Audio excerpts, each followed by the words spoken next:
আসসালামু আলাইকুম। টেকব্যাক বাংলা ইউটিউব চ্যানেলের পক্ষ থেকে আপনাদের সবাইকে স্বাগতম।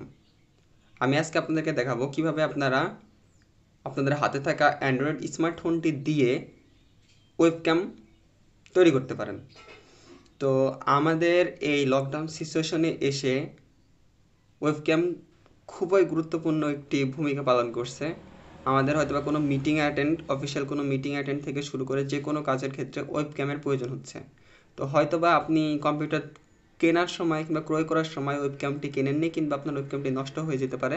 তাহলে আপনারা কিভাবে আপনাদের হাতে থাকা অ্যান্ড্রয়েড স্মার্টফোনটির মাধ্যমে ওয়েবক্যাম হিসাবে ব্যবহার করতে পারেন, মানে অ্যান্ড্রয়েড স্মার্টফোনটিকে ওয়েবক্যাম হিসাবে ব্যবহার করতে পারেন। তো সেটি দেখাবো আজকের এই ভিডিওতে। তো কথা না বাড়িয়ে চলুন ভিডিওটি শুরু করা যাক। এর জন্য প্রথমে আপনাদের প্রয়োজন হবে একটি ইউএসবি কেবল এবং আপনাদের হাতে থাকা অ্যান্ড্রয়েড স্মার্টফোনটি। আপনাদের স্মার্টফোনটিকে ওয়েবক্যাম হিসেবে ব্যবহার করতে হলে একটি সফটওয়্যারের প্রয়োজন হবে। তো সফটওয়্যারটির লিঙ্ক আমি ডেসক্রিপশন বক্সে দিয়ে দেবো, কিংবা আপনারা প্লে স্টোর থেকে DROID এটি দিয়ে সার্চ দিয়ে প্রথমে দেখবেন যে অ্যাপ্লিকেশনটি এসেছে, এটির উপরে ট্যাপ করে এই অ্যাপ্লিকেশনটি আপনারা আপনাদের স্মার্টফোনে ইনস্টল করে নেবেন।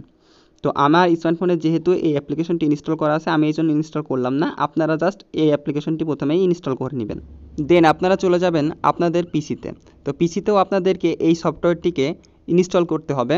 তো এর জন্য জাস্ট আপনারা আপনাদের ক্রোম ব্রাউজারটি ওপেন করুন এবং সেই DROID ক্যাম লিখে সার্চ করুন। তো সার্চ করার পর প্রথমে আপনাদের মাঝে এরকম একটি অ্যাপ্লিকেশন আসবে। অ্যাপ্লিকেশনটি হয়তো বা আসতে পারে প্লে স্টোরের বা এপিকে ফাইলে।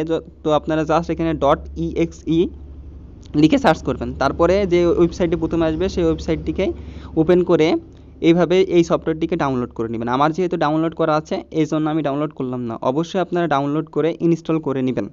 তো চলুন, ডাউনলোড করে ইনস্টল করার পর এই অ্যাপ্লিকেশনটিকে আপনারা ওপেন করুন। দেন আপনারা চলে আসুন আপনাদের স্মার্টফোনে এবং স্মার্টফোনটিতে এসে স্মার্টফোনে যে প্লে স্টোর থেকে যে সফটওয়্যারটি ডাউনলোড করেছিলেন সেই সফটওয়্যারটিতে প্রবেশ করুন এবং আপনাদের ইউএসবি কেবলটি আপনার স্মার্টফোনের সাথে কানেক্ট করুন। তো এরপরে আপনারা জাস্ট মাইক্রো ইউএসবি কেবলটি আপনার পিসির সাথে কানেক্ট করে দিবেন, ঠিক এইভাবে। তো পিসির সাথে কানেক্ট করার পর কিছুক্ষণ অপেক্ষা করুন। তো পিসির সাথে কানেক্ট করার পর আপনারা অবশ্যই আপনাদের ফোনে দেখে নেবেন ডেভেলপার অপশনটিকে চালু করা আছে কিনা। তো ডেভেলপার অপশন কীভাবে চালু করতে হয় সেটা আশা করি বলতে হবে না।